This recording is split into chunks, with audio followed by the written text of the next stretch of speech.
Good morning, gentlemen, and happy Friday. We're beginning now the fourth and final unit of this semester, Priesthood and Consecrated Life.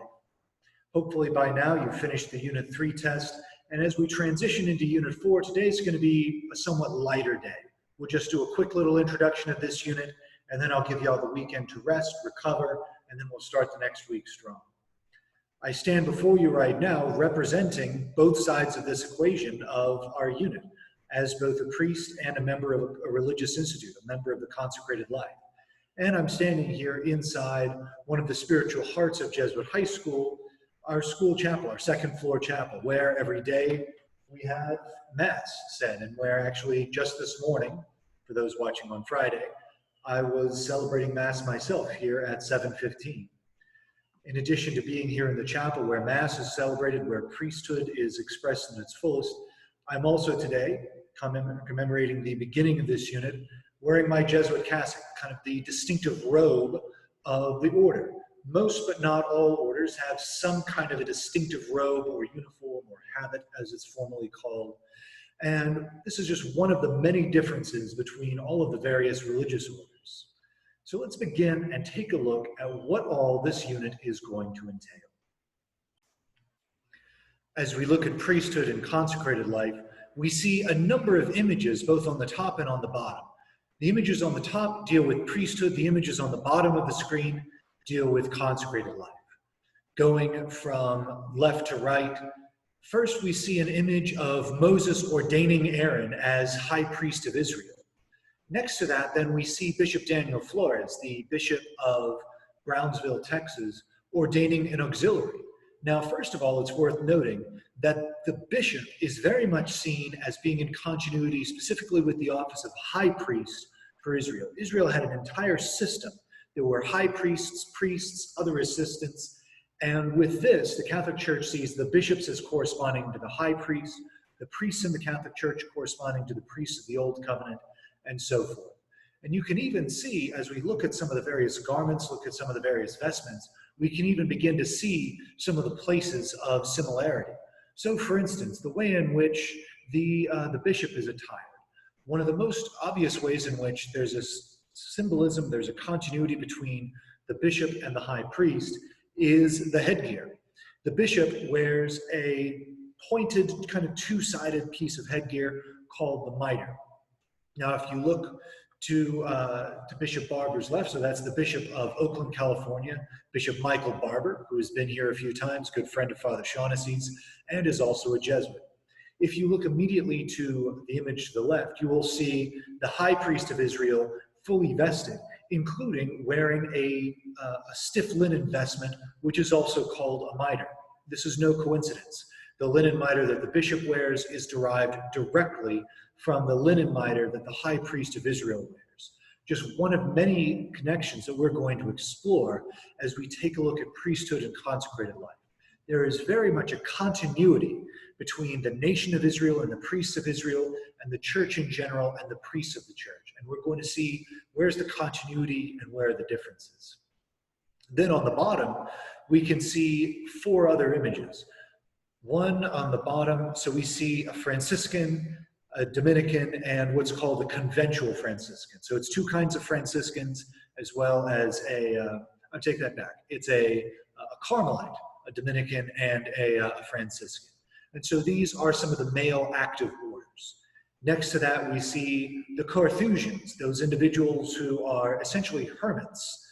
And we will see a little bit more about the Carthusians and the Carthusian life. There was a great documentary about them called Into Great Silence. I'm going to include the trailer to that movie in the description below. It's a very meditative film that gives you a sense of the rhythm of what it is to be a Carthusian, which is more or less, it's like an order of hermits who all live together. The Catholic Church is very convinced that to live in society is an essential element of what it means to be human.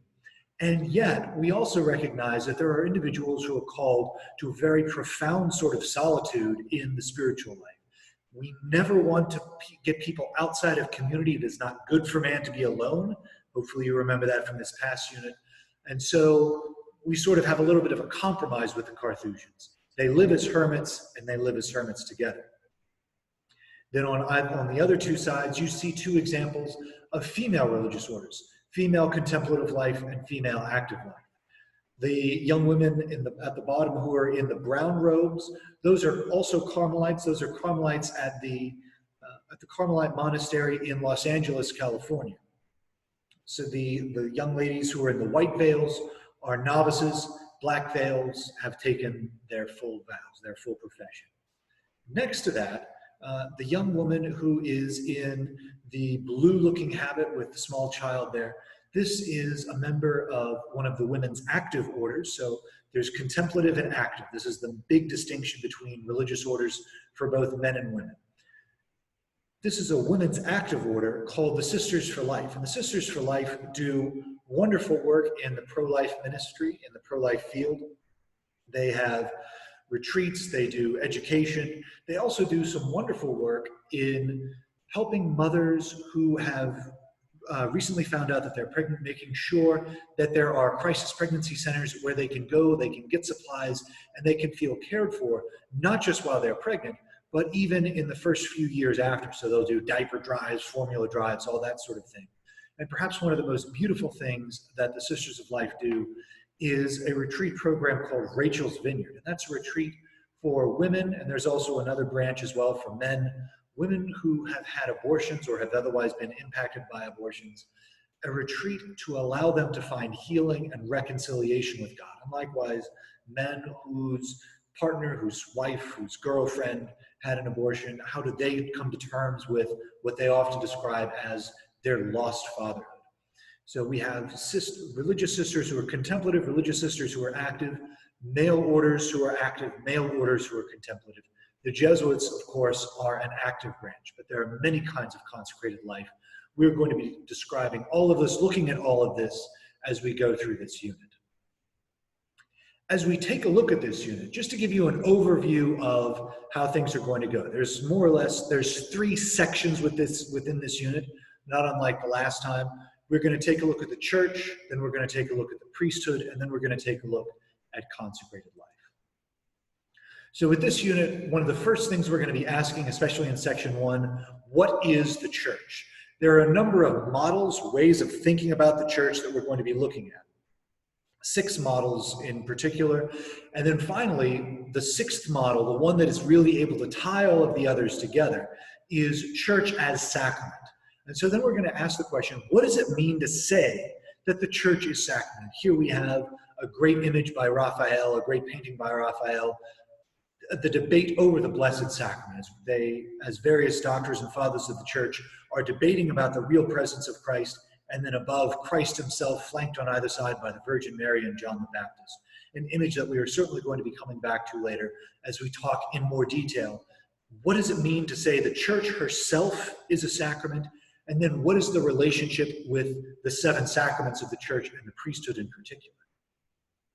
Speaking of which, then we have to ask ourselves, what is the Catholic priesthood? What does it mean to say this man is a priest? And for that matter, there's both the ordained priesthood and then there's the priesthood of the laity.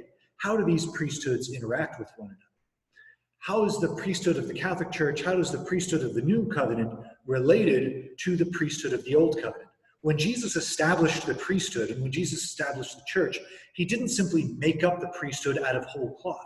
He drew upon existing symbols. He drew upon the nation of Israel and how things already were in Israel when he was doing this. And so then we have to ask ourselves, what is the relationship between the priests of the old law, between Aaron and the high priest and his successors, what's also then known as the Aaronic priesthood, Aaron, the brother of Moses, first high priest of Israel, and the Christian priesthood, the priesthood of the New Covenant.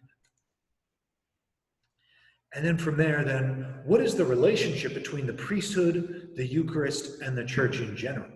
And what does it mean to say, I am an ordained priest, you by virtue of your baptism are also a priest, which is something that we affirm. Every priest is baptized, or every Christian rather is baptized priest, prophet, and king. What does it mean to say that? And how does my priesthood relate to your priesthood?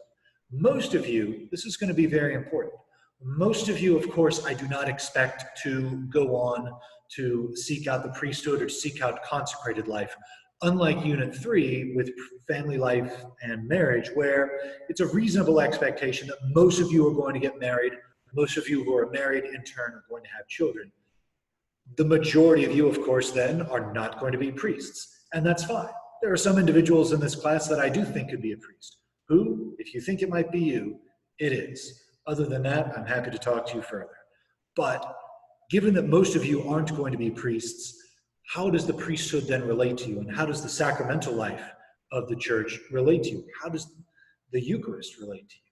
And how is Christ provided for all of our sacramental needs through the priesthood? Then looking at consecrated life, first of all, what do we mean when we say consecrated life? What are the various forms? And my gosh, there are many, many different forms of consecrated life. And we're going to see all throughout history, different forms of consecrated life have appeared in the life of the church to give various graces, charisms, and spiritualities to this wonderful place that we call the Catholic Church, all throughout history. And so we're going to take a look at the history of consecrated life and how consecrated life has developed over the years. We're also going to explore what is the relationship between consecrated life and religious life. Not every form of consecrated life is vowed religious life. There are ways for you to be part of consecrated life, even as husbands and fathers. And we're definitely going to be talking about that by the time this unit is over. And related to that, what is the relationship between the consecrated and religious life and the laity?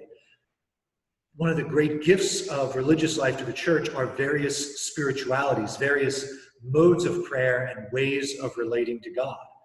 These spiritualities are not just limited to members of religious orders.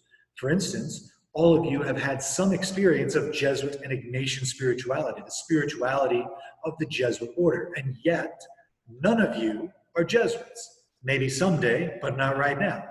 But we still say that the spirituality of the Jesuit order, of St. Ignatius Loyola, the Ignatian spirituality, is something that all of you can enjoy.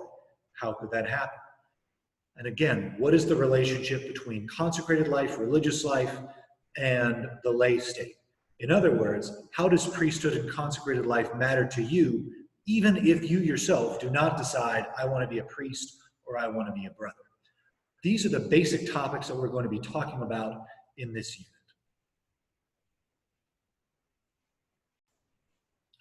All of these forms of consecrated life, of course, exist in the church, capital C, that great ecclesia, that gathering of believers that Jesus Christ has formed around himself. And that is the first thing that we're going to be taking a look at when we come back on Monday. What are the various models of the church? What are the various ways of looking at the church? What are their strengths? What are their weaknesses? And what are some ways that we can sort of integrate those various visions and ways of thinking about the church? That's all I have for now, though. It's been a good week. It's been a hard week for you all, I'm sure. Take this weekend to rest a little bit, and that way we'll come back refreshed and ready to go on Monday morning when we will start talking about the models of the church.